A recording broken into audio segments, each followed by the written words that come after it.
tá ok pra vocês. Vocês estão vendo?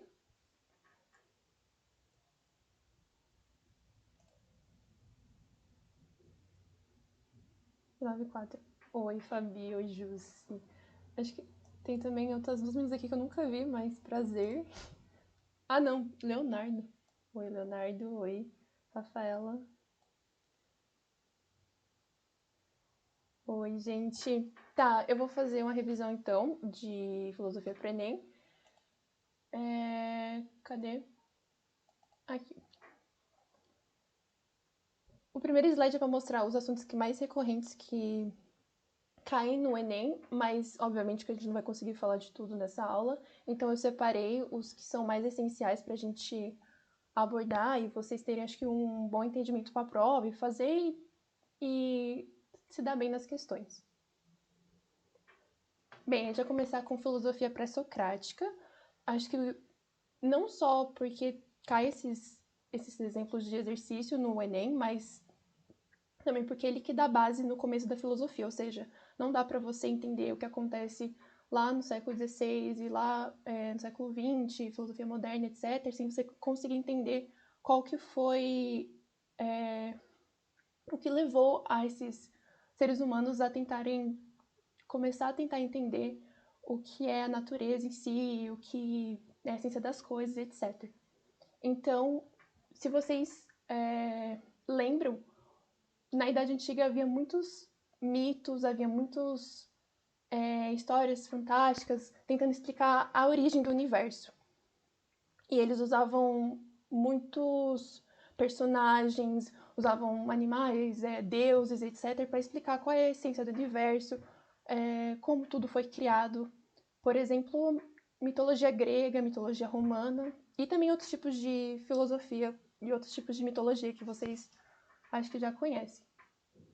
E a gente dá o nome disso para cosmogonia, porque cosmo é o universo e gonia seria genes, ou seja, o nascimento. Calma aí, acho que... tá ok. Por exemplo, na mitologia grega, para explicar essa origem do universo, como eles usavam?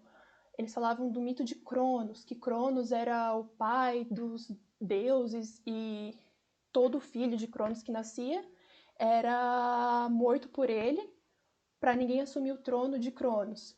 Até que um dia que a deusa, que era esposa de Cronos, embrulhou ele com pedras, um dos bebês, e aí surgiu Zeus. Zeus aí se tornou Deus de todos os deuses, e assim foi a origem do universo. Chega um momento que esses homens eles vão tentar sair desses mitos fantásticos e essas histórias alegóricas, etc., para tentar entender o universo em si, só que a partir da razão, ou seja, a partir entender a natureza a partir da lógica, utilizando a própria racionalidade. E aí, isso a gente vai ter um avanço que vai começar a se chamar cosmologia. Ou seja, cosmo, universo, como a gente viu, só que logia no sentido de razão. Ou seja, a gente não vai tentar explicar o universo a partir de deuses mitológicos ou etc. A gente vai tentar explicar a natureza e a origem das coisas, tentando usar nossa própria racionalidade como ser humano. Qual era o objetivo deles? Achar essa tal de arquê, ou seja, qual é a essência das coisas, como a gente vê o mundo à nossa volta e vê o que é aquilo que dá origem a todo o universo.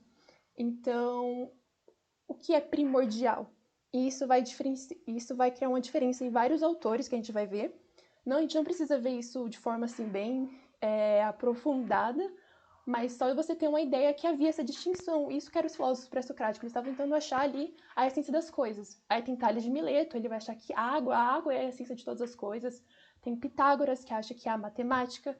Tem o Heráclito e o Parmênides. O Heráclito vai achar que é o fogo, e Parmênides não acredita que há, ele acredita que não houve esse princípio. E acho que vocês estão vendo uma tela preta que eu acho que eu não deveria ter ligado a câmera, porque vai ficar um negócio estranho, né? Não tinha parado para pensar nisso. Mas... Aqui, ó, a tinta. Eu queria marcar esses dois aqui, Heráclito e Parmênides. Porque, se vocês lembram, eles que têm essa coisa de oposição de ideias. Por exemplo, Heráclito acha que nada é constante na natureza, tudo está em movimento a todo momento. Tanto que tem a frase dele que acho que sintetiza muito bem o que ele quer falar, que é: não é possível entrar no mesmo rio duas vezes, porque aquele rio, ele um dia é uma coisa, mas amanhã você vai voltar nele, a natureza já conseguiu mudar ele de alguma forma. Até nós mesmos, acho que a gente, se você for analisar, a gente não é aquela mesma pessoa de ontem. Enfim, é uma coisa meio subjetiva. Heráclito acreditava nisso. Parmênides, não, ele acredita nessa teoria imobilista. Ok, você pode ter mudado sua aparência, etc., mas a essência não mudou. Então ele acha que não tem essa distinção entre esse movimento constante que Heráclito falava tanto. Ok, filósofos pré-socráticos, obviamente, antes de Sócrates, porque Sócrates ele vai fazer um rompimento ali na história, porque ele vai parar de analisar essas questões da natureza e perguntar uma pergunta: nossa, qual é a essência das coisas? E, meu Deus, será que é a água? Será que é o fogo? Ele não quer saber disso. Sócrates ele vai voltar para questões humanas, ele vai querer entender a alma humana, ele vai querer entender qual é a própria essência humana, ou seja, nosso conhecimento, nossa sabedoria, como o homem alcançar a felicidade, que ele achava que era o objetivo da vida. Ou seja, eu como Amanda, eu acho que o meu objetivo é eu ser feliz, felicidade. E como eu consigo isso para Sócrates é através desse conhecimento contínuo, entre esses diálogos, etc. Isso vai muito contra os sofistas na época ateniense. Se vocês vão lembrar, os sofistas eram aqueles caras na ágora que ficavam debatendo sobre política e eles iam ser os futuros, não sei se é certo falar políticos atenienses, mas eles treinavam a retórica, ficavam tentando ali, anular a opinião do outro, criando esses debates, e tudo era subjetivo, tudo era opinião. Não havia para o sofista não havia essa verdade única. Então, Sócrates ele vai discordar disso. Para ele, há sim essa verdade, há essa verdade única, e você consegue chegar nela. Não é um caminho fácil, obviamente, mas ele acha assim que essa verdade única não é essa subjetividade que os sofistas faziam, etc. Além de Sócrates ele não gostar muito desse modo que os sofistas faziam de discutir as ideias, porque parecia algo muito superficial. Tanto que ele propõe esse diálogo socrático. Eu não coloquei passo a passo como é o diálogo socrático, mas eu pontuei as coisas mais importantes, que é principalmente reconhecer a ignorância do ser. Se vocês lembram, é de Sócrates a frase só sei que nada sei, ou seja, você reconhecer que você não tem essa capacidade de conseguir chegar nessa verdade absoluta e só porque você talvez saiba um pouco mais é porque, nossa, já obtive todo o conhecimento possível. Claro que não, o conhecimento é uma coisa talvez muito infinita para Sócrates. Então, tentar entender que há muitas distinções e há essa dificuldade de chegar nesse caminho da verdade é essencial. E um dos métodos para que Sócrates fazia com os atenienses ali da região era essa questão da ironia, ou seja, você chegar na pessoa e ela tem alguma pontuação, etc. Eu acho X coisa. E Sócrates vai tentar, de todas as maneiras, criando perguntas para a pessoa chegar nessa contradição e ela passar a duvidar a própria ideia dela. E ela vê que aquela ideia é uma ideia muito superficial, talvez, que ela tem que ver melhor isso, rever os conceitos, etc. Assim, a pessoa vai conseguir, talvez, chegar ali na maiêutica, que em grego significa a arte de dar luz, talvez. Não dar luz, mas você alcançar a luz, que a luz, nesse contexto, obviamente, a sabedoria, o conhecimento. E, basicamente, é isso. Tem a questão do Platão e do Aristóteles, obviamente, que eu acho que todo mundo conhece. E, nossa, eu acho que minha câmera não está ligada. Calma.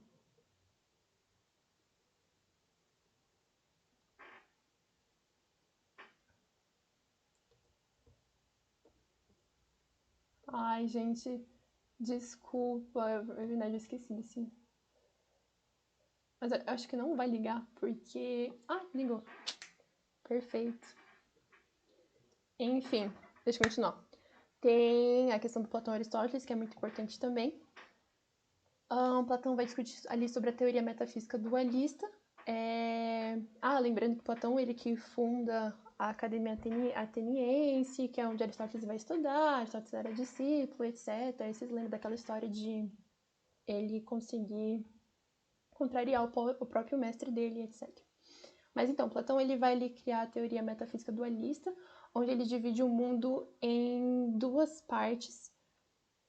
E nessas duas partes, ele, por exemplo, no mundo sensível, que é uma dessas divisões, é onde o mundo, talvez, onde o mundo, nossa, é o mundo onde a gente tá, onde tá as coisas materiais, onde tá todas as coisas que nós vemos, é onde prevalece os nossos sentidos, o que nós ouvimos, o que nós geramos, tocamos, etc. E até parece um pouco com Descartes quando a gente vê lá na frente, mas para ele isso só leva a percepções erradas. Esse mundo sensível é cheio de ilusões, a gente não pode ficar acreditando no que está aqui em nossa volta, como se essa fosse a verdade. Lembrando que essa coisa de chegar à verdade, que é tão almejada ali por Sócrates, também continua sendo passada pelos outros. Então, onde está essa essência, onde está essa verdade? E ele mostra ali que está no mundo das ideias. É onde está essas ideias fixas e imutáveis. É onde está a sabedoria e o conhecimento verdadeiro. Então, eu sempre achei muito estranha essa distinção. Nunca acho que consegui formalizar direitinho, pensando, nossa, realmente existem esses dois mundos, etc. Mas se eu for pensar, às vezes faz um pouco de sentido como Platão também falava, que a gente cai nessa amnésia, que a gente esquece como é esse mundo das ideias e a gente tem que chegar lá novamente. E a partir de como? Com o conhecimento.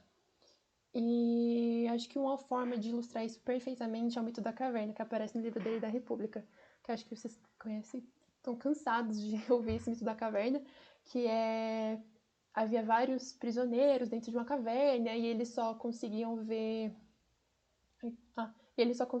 as sombras de tochas que passavam ali atrás de homens. E para eles, aquela sombra ali era a verdade, aquele era o mundo real e etc. Sendo que, na verdade, não. O mundo ali tava tocha, que tinha um fogo, ali tinha aqueles homens passando. Nada daquelas sombras pretas eram verdades. Até que um cara consegue sair, é difícil, porque ele se acostumar com o mundo verdadeiro, o sol cega, ele fala ali. E tem várias questões. Quando esse cidadão volta, ninguém acredita nele, fala, meu Deus, você tá viajando, você tá bêbado e não sei o quê, como fala no livro. Então, essa percepção fica muito mais clara, você entender que talvez aquilo que a gente está vendo aqui não seja essa verdade absoluta que eles tanto objetivavam, mas sim esse mundo das ideias que a gente tenta chegar a partir da razão, do pensamento, etc. Já Aristóteles vai falar não, que é quando ele vai... Não, eu não sei se seria... Não é juntar esses dois mundos, mas talvez porque eles já estejam juntos, segundo Aristóteles. Ele não fala que... Para ele é uma contradição, porque essa essência talvez esteja... Não dá para você separar a essência da aparência quando as duas estão juntas. Isso é o que Aristóteles sinteticamente pensa. E a razão das coisas, a essência, não está nessa divisão, não está nesse mundo das ideias, mas está no próprio mundo material. E aí eu botei a classicona foto da Escola de Atenas, do Rafael. Eu adoro essa pintura, gente. Mas aí vocês vê Platão apontando ali para cima, mostrando que a verdade está no mundo das ideias, e Aristóteles aqui do lado mostrando que não, tá aqui no nosso mundo real, essa essência das coisas. Tem conceitos importantes que Aristóteles dá para explicar essas coisas, que é essa coisa das três causas.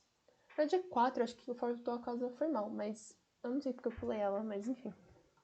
Que seria para tentar explicar como você chega ali na essência das coisas, nesse próprio mundo sensível.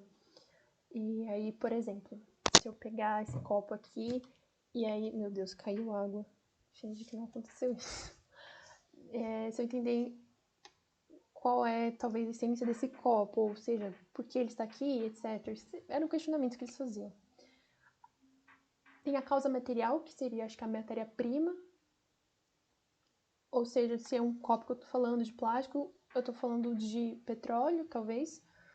Aí a causa eficiente é naquele momento que é transformado, ou seja, o que ele é transformado ali para ser utilizado, ou seja, no plástico. E na causa final, que é o meu uso, a utilidade que esse objeto vai ter. E isso que vai constituir a substância, que a gente chama que é matéria e forma, ou seja, não basta apenas também do que é feito, mas também a aparência, isso que junta os dois. E também os conceitos de potenciato, que potência é a matéria disponível para você formar esse ser, essa coisa, e o ato é o movimento, a gente falaria, é o momento de desenvolvimento dessa matéria-prima até a transformação dela. Basicamente é isso, as duas coisas. Tem mais coisa, obviamente, dentro de Platão e Aristóteles, mas eu tentei dar o que seria mais simplório. Não estou conseguindo passar. Aqui. Filosofia medieval. Nossa, eu deixei bem pouco, eu sei, mas é porque é bem simples e todos os exercícios que eu via caía a mesma coisa sempre, dava até raiva, então não precisa ficar se encanando com filosofia medieval. Filosofia medieval tem dois autores principais, que é Santo Agostinho e São Tomás de Aquino. Santo Agostinho, a filosofia dele é chamada patrística, isso tenta lembrar dos nomes, isso é importante para você não confundir na prova. E Santo Agostinho, ele quer explicar os dogmas cristãos, como? A partir da razão. E aí parece algo muito estranho, porque você vai estar tentando juntar religião com algo que é racional não, mas que você está usando a razão, e normalmente essas duas coisas são inconciliáveis, mas ali é um desafio que a filosofia medieval está tendo, porque está no contexto da Idade Média, e a igreja é sim a instituição mais poderosa naquela época, mas está tendo muito questionamento em relação a essa credibilidade que a igreja tem. Então a igreja está tentando puxar esses mais fiéis para dentro da igreja, que normalmente são pagãos, etc. Então tentando criar essa teoria assim para mostrar mais agradável e que faz sentido a filosofia, ao que pregamos, o que acreditamos. Então, continuando, Santo Agostinho vai ter que esses dogmas cristãos é a partir da razão. E aí vocês têm que lembrar, acho que quem estava na minha aula lá de filosofia medieval, que tinha ele tentando explicar o livre-arbítrio, não lembro mais. Porque as pessoas fazem coisas ruins, etc. Então, ele vai tentar explicar isso só decisões, talvez, divinas, mas tentando enfiar lógica ali. E uma coisa muito importante que pra mim é o que eu pelo menos vi que cai sempre quando o assunto é filosofia medieval é a influência esses autores antigos que a gente acabou de ver nesses de filosofia medieval, que é, por exemplo, o Santo Agostinho ele vai se inspirar no Platão, que o Platão, como a gente acabou de ver, tem essa divisão aqui de mundos, mundo sensível, mundo das ideias, que a gente também chama de mundo inteligível, e Santo Agostinho ele também vai fazer isso, sensível, inteligível, mas também aquele com a razão superior, que ele chama, que a partir ali da razão que você consegue alcançar, só ali que você consegue alcançar o entendimento ali da fé, etc. Então ele separa em três, ele faz essa mesma divisão que Platão fazia. Em São Tomás de Aquino, que é outro filósofo também, a filosofia dele se chama escolástica. Nesse contexto que o São Tomás de Aquino surge, tá surgindo muitas universidades e, de novo, Santo Agostinho e São Tomás de Aquino eles estão em períodos assim, muito distantes. É Idade Média, só que Santo Agostinho está lá na alta Idade Média, eu acho. São Tomás de Aquino já tá ali na baixa, tipo, se lembra, a Idade Média é um bloco enorme de tempo, então são bem afastados. E tá o mesmo contexto ali, surgindo muitas universidades, a igreja sendo questionada de novo, e São Tomás de Aquino vai tentar criar essas teorias a fim de criar maior legitimidade para a crença cristã e para a igreja. E uma das coisas que ele vai fazer é provar a existência de Deus, o que não é muito fácil, mas ele vai fazer isso ali na teoria das 5 vias. Que também, se você estava na minha aula, você lembra do pavor que foi para explicar isso, porque, pelo amor de Deus. Mas ele se utiliza ali da lógica e vai tentando criar como se fosse ligações ali entre os diferentes. Tentando criar ligações e lógica a partir de várias cláusulas que ele faz, intuições, etc. Aí uma coisa que separa, e aí uma coisa que você tem que lembrar, acho que primordialmente é isso aqui. Então, tem a questão da influência de Platão em Santo Agostinho e em São Tomás de Aquino a influência de Aristóteles. Aristóteles porque ali quando a gente viu sobre potência e ato, ele vai fazer muito São Tomás de Aquino para mostrar essa coisa da matéria-prima e essa coisa de transformação que Deus faz nas coisas, etc. Não é tão... Tipo, eu nunca vi nenhuma questão assim mostrando especificadamente o que, mas o importante é saber dessas duas influências, tá bom? E... Calma aí. Tá, ok. E, por último, a gente vai falar de... Acho que é por último, acho que vai ser o último slide. Penúltimo. De outra sequência que eu vou fazer com vocês. Mas eu vou falar sobre essa diferença de racionalismo e empirismo. Eu não cheguei a dar empirismo pra vocês, então me perdoem, mas eu vou dar uma coisa tipo bem breve aqui agora, só para lembrar dos autores principais. Racionalismo e empirismo, eles vão dar o início ali na filosofia moderna.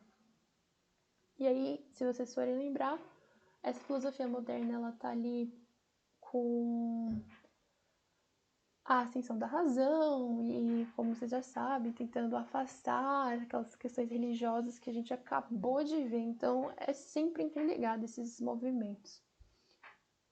E essas duas correntes filosóficas, tanto o racionalismo quanto o empirismo... Cadê? Aqui a caneta. Racionalismo e empirismo, eles são contra a filosofia clássica, que é aquela ciência especulativa também. Não a filosofia medieval, mas a filosofia clássica. Obviamente também, acho que com a filosofia medieval, não sei. Mas a filosofia clássica que tentava fazer a ciência a partir dessas especulações. Talvez seja atribuído à própria filosofia medieval, que é aquela ciência meio... Você está usando razão para algo que talvez seja um pouco abstrato e você não consegue nem imaginar ou, não sei, provar ali de forma sensível, talvez pelos empiristas. Mas, enfim.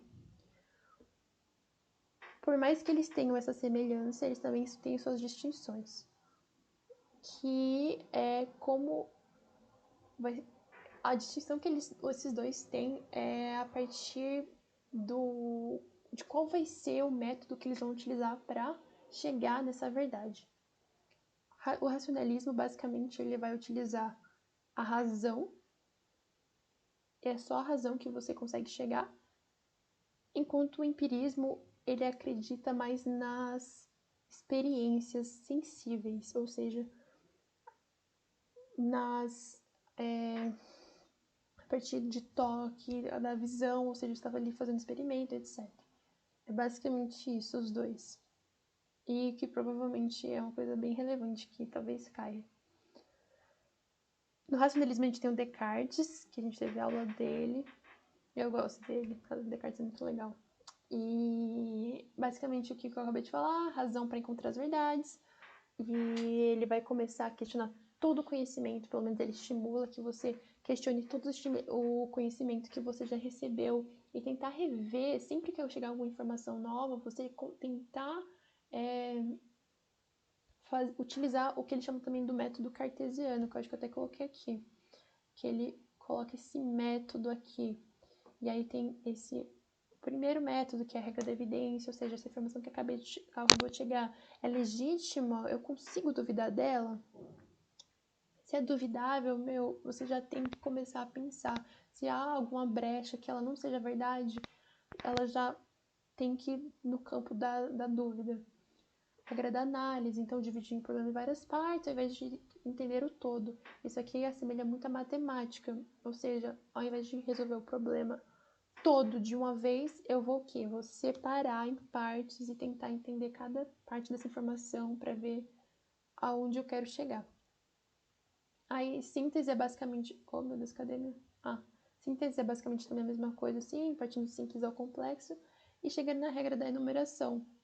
E que é de tempo em tempo eu voltar ao caminho percorrido para ver, nossa, aquilo ali que eu tinha pensado aquele dia ainda é legítimo. Eu sei, assim, você tem que ser uma pessoa muito à toa para ficar fazendo isso sempre, mas às vezes é bom aplicar em algumas coisas simples do dia a dia, como eu vou mostrar lá na frente também. Acho que as meninas até já viram, mas enfim, vou mostrar. E, é claro, Descartes, a gente tem que lembrar dessa frase icônica que ele formulou há vários anos atrás, que é o penso, logo existo, porque ali nas meditações metafísicas que ele está fazendo, ele chega a essa conclusão. Se eu sou... Nossa, pera, deu um branco, mas enfim, vou falar o que eu lembro. Sou um ser pensante, a única coisa que eu não consigo duvidar é que eu estou duvidando. Ou seja, no momento que eu estou duvidando das coisas, eu sei que eu estou duvidando. Se eu estou duvidando, eu estou pensando. Se penso, logo sou um ser pensante, sou algo. E daí vem essa conclusão. Se penso, é porque estou existindo. Por que estou pensando? Porque estou duvidando das coisas.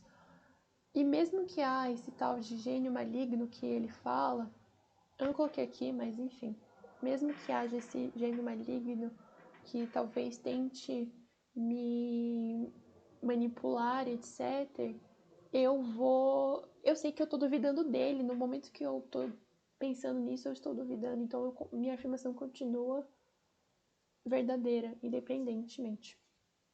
Então, é essa conclusão que ele chega. E no empirismo, aí no empirismo já vai voltar tudo, porque eles não vão acreditar nessas coisas que basicamente que o Descartes falava sobre utilizar estritamente a razão e que a sensibilidade, que as coisas sensíveis, tatos, podem ser mentiras, você não pode concluir nada a partir de tato, fato, essas coisas, porque você só vai chegar a conclusões erradas. O empirismo, não. Eles acreditam nessa ciência indutiva, nessa questão da experiência, e dois principais autores é o Francis Bacon, que é o próprio que defende esse método indutivo, e o John Locke, que ele não acredita nessa coisa de ideia inata, ou seja, o Descartes lá em cima ele falava sobre a questão divina e sobre ser uma ideia inata já, porque ela é tão perfeita que é só um ser muito grandioso para colocar essa ideia na gente. E o John Locke ele fala absolutamente não, nada que a gente não viveu ainda não está ali na nossa gama de pensamentos, a gente não consegue formular algo que está fora da experiência. E é basicamente isso. Aí eu vou retomar agora alguns temas que eu tinha falado lá com vocês para ajudar na redação do Enem, que eu acho muito legal. E também tenho duas partes ali que eu não dei, que foi teoria contratualista e Maquiavel, mas como vai estar ali na redação do Enem, eu vou tentar dar uma pequena explicação. Bem, na redação do Enem, para Descartes a gente pode falar sobre os perigos da fake news, que é muito importante, ou seja, esse próprio ato de você estar duvidando das coisas já é algo que Descartes obviamente aconselharia e que você pode usar com esse tema, porque fake news é um tema muito recorrente que a gente está conseguindo ver o tempo todo, e principalmente nesse ano de pandemia, e você utilizar Descartes seria uma boa. E aí lembra que eu peguei esse exemplo que ele fala, René Descartes, pai da filosofia moderna, falava que para chegar à verdade era necessário adotar um método baseado na dúvida, análise, síntese e enumeração, que eram aqueles 4 métodos que ele utilizava para tentar chegar nesse conhecimento, que era o método cartesiano.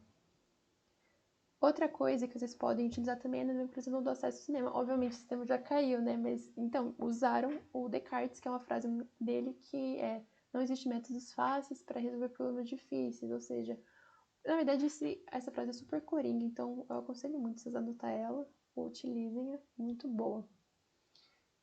Também tem o Maquiavel, que eu não dei, mas se vocês lembram, o Maquiavel, ele escreveu aquele livro dele, O Príncipe, era basicamente para explicar como um líder, um líder político, um governante, ele tem que atuar no território que ele governa ali. Ou seja, Maquiavel, ele vai ser um dos primeiros filósofos que ele vai tentar sair ali do idealismo de ficar idealizando as coisas e mostrar a real ciência política, que é você ser um líder calculista, frio, ou seja, você pensar qual que vai ser o melhor proveito, a melhor decisão para a sua população e não ficar se baseando em questões, sei lá, de valores, de morais, etc. Para ele não, um político de verdade ele tem que ver qual que vai ser a melhor decisão para você continuar no poder e o seu território não ser atacado, que é uma coisa que a gente pode considerar fria, que não é uma coisa muito moral, e não é mesmo, porque às vezes você tem que tomar decisões que você não tomaria, mas Maquiavel ele retoma essa questão muito importante. E um dos temas que você pode utilizar ele é de religiosos na política, democracia ou atentado ao Estado laico. Por que Estado laico? Maquiavel ele também criticava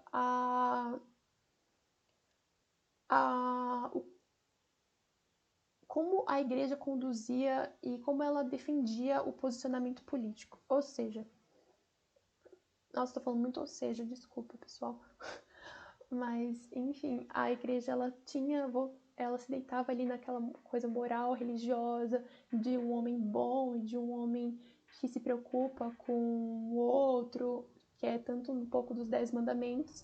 E Maquiavel, ele vai cortar aquilo e falar, claro que não, como a gente acabou de dizer, se você quer ser um líder, um governante, normalmente você vai ter que escolher coisas que você não estão atreladas às suas crenças. Você tem que tomar decisões racionais ali e de tentar. Acho que não é uma boa expressão para usar maximizar a utilidade, mas tentar criar o melhor proveito daquilo. Também abuso de autoridade, a possível limitação e frases legais para você usar com vários temas que caem também, como os fins justificam os meios, é o que a gente acabou de falar, de tentar justificar apenas ali, os meios podem não ser tão bons, não podem ser tão considerados ali o certo, mas para você, se você quer conseguir aquilo que você deseja, então tá ok. Por mais que eu tenha feito de uma forma horrorosa e talvez eu tenha matado pessoas para aquilo, se eu cheguei no objetivo, tá tudo bem. E deu poder ao homem descobrir quem ele realmente é. Também quem lembra dos filósofos contratualistas também que a gente viu. E aí a gente viu Hobbes no estado de natureza, mostrava que o homem é o lobo do homem, guerra de todos contra todos. Ele acreditava nessa natureza humana hostil e violenta, e ele achava que apenas esse Leviatã, que era o momento que acontecia o contrato social, era o momento que esses cidadãos no caso ainda não são, né, porque ainda precisa formar o Estado, mas aqueles indivíduos ali, eles conseguem se estabilizar, conseguem parar com aquela violência e obedecer aquele líder, aquele político não, lá governante, enfim, governante. Então, é isso que ele defendia.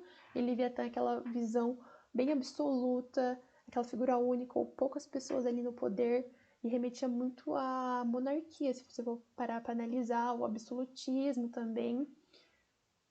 E também tem o Locke era aquele cara mais liberal, ele mostrava, com certeza, mais liberal, a gente sabe que o Locke, ele é o que ele vai se basear naqueles 3 direitos, de direito à vida, liberdade e propriedade privada, que outros liberais lá na frente vão pegar de novo, e que o dever do Estado é proteger esses 3 direitos, e se ele não está protegendo é porque alguma coisa aí está errada, e você tem que tirar ele do poder, ou sair no caso, então a gente precisa rever isso.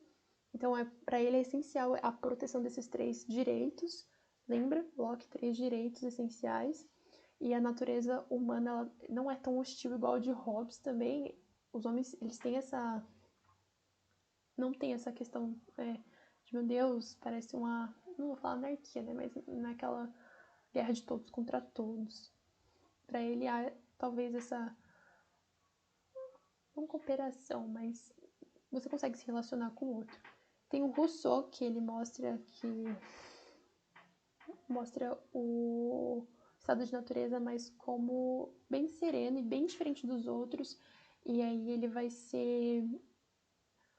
obviamente, não ainda, mas ele vai ser porta-voz ali para os socialistas utópicos que vai aparecer no século XIX, porque eles vão deitar muito no Rousseau, porque ele falava sobre essa democracia, onde todos eram iguais, etc.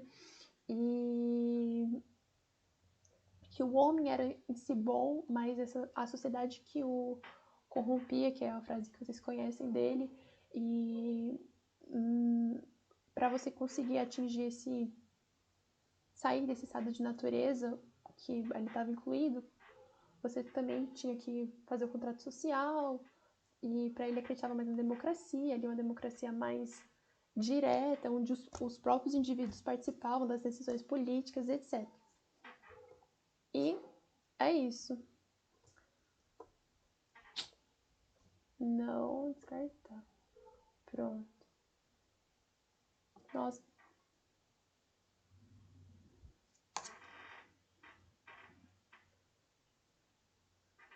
Sim, não dá pra falar disso, principalmente no Enem. O Enem cai muito filosofia antiga.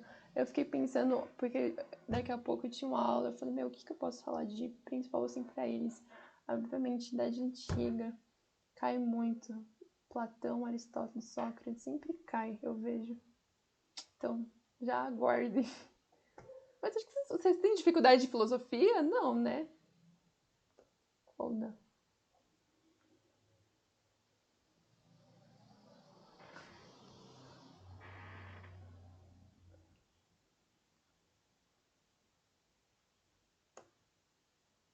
Ah, é, você falou.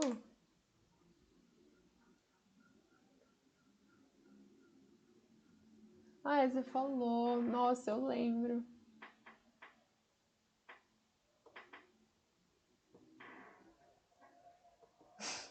Meu, mas essa frase é muito boa. Se for parar pra analisar, eu sempre tentava refutar Descartes ali. Nossa, quem sou eu, né? Em cima de Descartes. Mas, tipo, realmente não dá. Acho que talvez pra sei lá, anular o que ele fala, tentar tornar impossível. Tipo, penso, logo existe, eu não tenho que. Tipo, mesmo que eu esteja vendo uma Matrix aqui, uma mentira, eu sei que eu tô aqui, pelo menos. Eu sei que eu tô numa mentira, pelo menos. Não sei. Meio. É. Ah, eu tenho que parar